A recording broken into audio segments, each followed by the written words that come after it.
Good morning. This is my take on the Trump trials that started this week.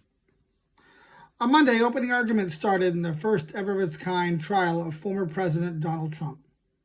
He faces a 34-count indictment for paying Stephanie Gregory Clifford, aka porn star Stormy Daniels, hush money about their affair.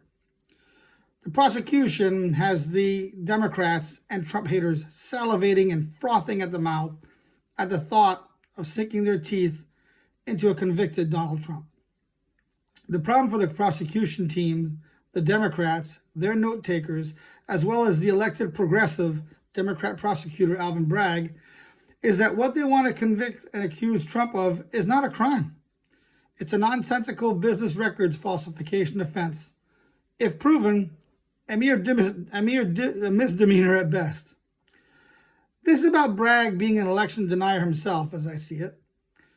He's trying to prove that by prosecuting Trump for paying hush money to Daniels in 2015-2016, he wasn't truthful in the representation of his character before an election, therefore misrepresenting himself to the American voter, hence committing election fraud. But Bragg can't come out and say this outright. That would make him an election denier, something the Democrat machine has been accusing Trump of being since 2020. Bragg's elaboration of Trump's supposed criminal doings that he penned and published when the indictment was unsealed was not accusing Trump of criminal conspiracy, but of suppressing information that could have damaged his 2016 campaign. This is a far cry from being a criminal offense, and a stretch to even call it a crime under New York law, and it's laughable.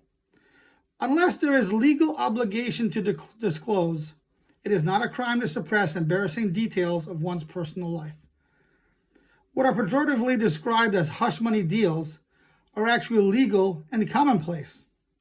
They are commonly described as non-disclosure agreements.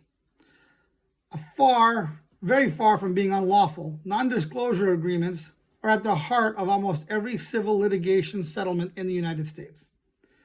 Bragg has charged Trump of business falsification, an absurd theory that the way Trump made non-disclosure payments violated federal law, and specifically federal campaign laws. Even though Bragg, a state prosecutor, has no authority to enforce federal law, is still trying to do so. The federal prosecutors themselves looked at this case and saw no reason to move forward than a preliminary investigation. And furthermore, the statute of limitation, the amount of time that has passed between the original violation and the current time, has expired. Bragg is asking you, the voter, the American people, to suspend common reasoning and to believe that Trump stole the 2016 election. By having persons that held damaging personal information about the Trump's personal lifestyle, the Trump brand, and business, and paid them off with AKA hush money to keep his affairs quiet was a crime. Trump isn't the only one that has paid hush money to keep things quiet and to protect their brand. So I don't understand what the fuss is. Catch and kill, when you buy a story and seal it for good, is how Democrats win elections. Tara Reid leveled sexual assault allegations against Biden last campaign season, and the press suppressed it for months. Media caught and killed the Hunter Biden laptop story. We all know about that. For years. The media caught and killed the Ashley Biden diary that described inappropriate actions taken towards her by her father when she was a child, like taking showers together. Buried. And also, the Epstein story was caught and killed, protecting the Clintons and the Washington and Hollywood elites. The media caught and killed the Obama Farrakhan photo to protect the Messiah, O'Barry. The media catches and kills countless of negative stories about Democrats every news cycle, specifically around elections.